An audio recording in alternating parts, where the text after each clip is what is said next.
Hey, what's up, internet? So last time I posted a video about my review of this guy right here, the Zoom H1. Got a lot of awesome feedback on it, and several people were curious about how the audio sounds in different settings.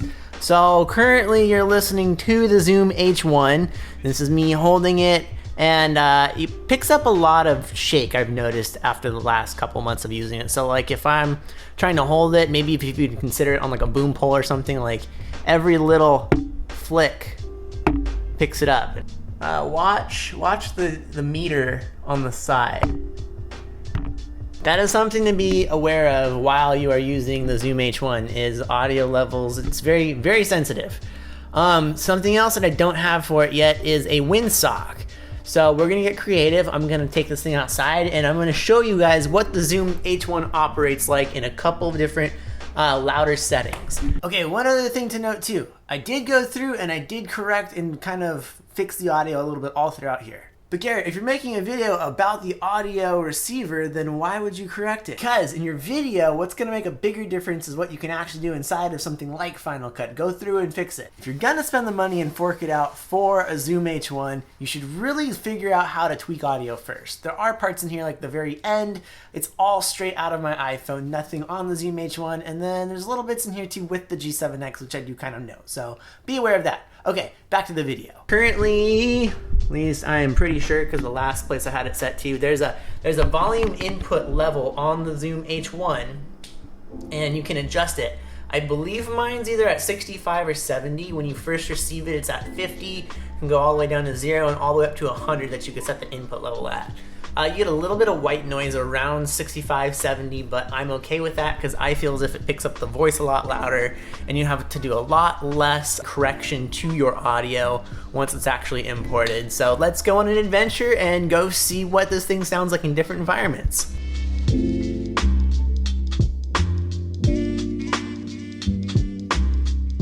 that's a brief example of that. I'm gonna put the windsock on it real quick. Okay, now there is a sock on the Zoom H1 to help cut out wind. Sound of a tow truck probably slightly in the back. You're walking with it, walking and talking and shitting and chatting. This is the Zoom H1 in a fairly noisy environment. It's pointed straight into the wind. The wind is headed that direction. I'm currently on top of the 55 freeway in Costa Mesa. So you got traffic over there, there's all kinds of cars driving around. This would be a very good example of the Zoom H1 in a noisy environment. I bumped the audio level on the Zoom H1 down to 50.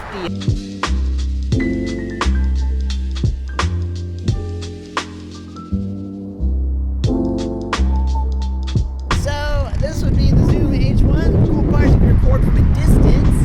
So the camera's across the street, audio is being picked up over here. This is without the wind sock. I'm gonna put that on real quick. That's audio with the sock on.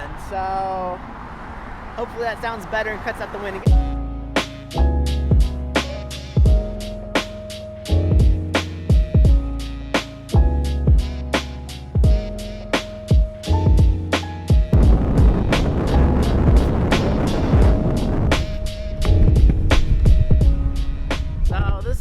Pretty windy day. I wish my hair was longer so you could see how windy it is. But anyway, here's an example of what the Zoom H1 sounds like at a more, I don't know, what would you call this? This beach and outdoor environment.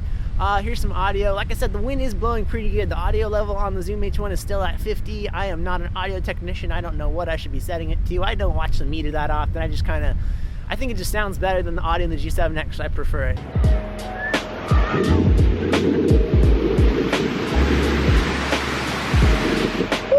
Okay, still cool. So in addition to all the outdoor environments, I also had somebody ask me, what does the Zoom H1 sound like with loud music?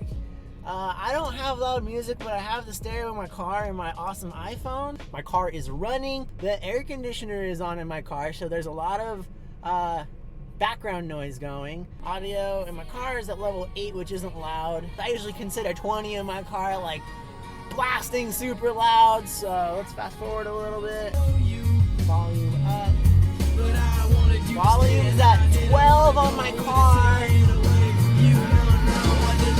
Volume is at 15 in my car.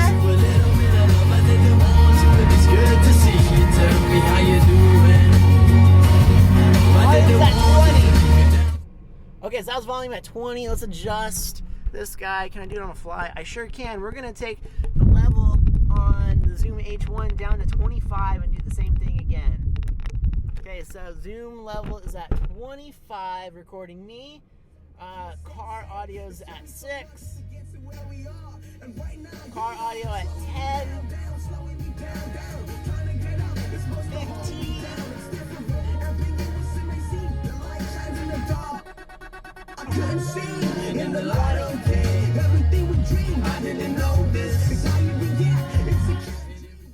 Okay, so that's kind of the zoom in a loud environment. One with the audio level at 50, the other with the zoom audio input level at 25. So hopefully that gives you a good example of what the different audio levels can do in a somewhat louder environment like a car, or I'm sure you could take the zoom down to like 5 or something and record that at a concert. So hopefully that's a good example of that for you.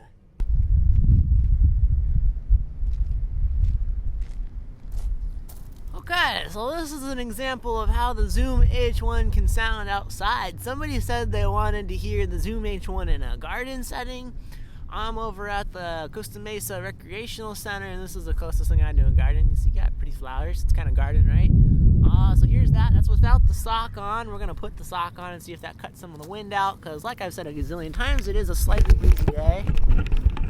Okay, now that's a wind sock. We'll let that roll for a second, even though my battery on my camera's almost dead. That's a good breeze. Can you hear that? How does that sound? So anyway, that is the Zoom H1 in a garden. We're like 300-ish feet away from the street. A car just drove by. But again, in a garden for you, so hopefully that helps. Okay, so while I was out recording, my G7X ended up dying on me, but it helps me out so I can show you guys my setup. This is what I was using. I have a knockoff GorillaPod that I found on eBay for like $7. I got a legit mini Joby GorillaPod on this guy. Whenever I am recording with the Zoom H1 with my G7X, I like to put them as close as I can to each other. It's nice to be able to hide this guy around and about, but it always sounds more directed at the camera whenever this guy's maybe, I've even done this one before where you have the flip up screen up and this is literally sitting on top. As long as it doesn't block the lens, you tend to get pretty good audio that way. Like I said, this guy, you'll be able to tell if it's coming this way. It's, I believe, directional. So you got left and right channels of audio, so it gives you more of a stereo build. But pointing straight at it versus coming at the side when you're pointing this way. I'm sure you guys get what I'm saying, right? What I want to do next is go out and buy a legit windsock for this guy and see if that makes any difference on the wind sounds that you probably still heard inside of this video. And then I also want to try using the Rode SmartLav plugged into this guy, but I have to buy an adapter first before I can make that video. So if this helped you out and you want to go out and make some sweet stuff, leave a comment below. Let me know if you enjoyed this, and really, I guess if this also helps you out, leave a thumbs up, and I will catch all of you guys in the next one. Woo!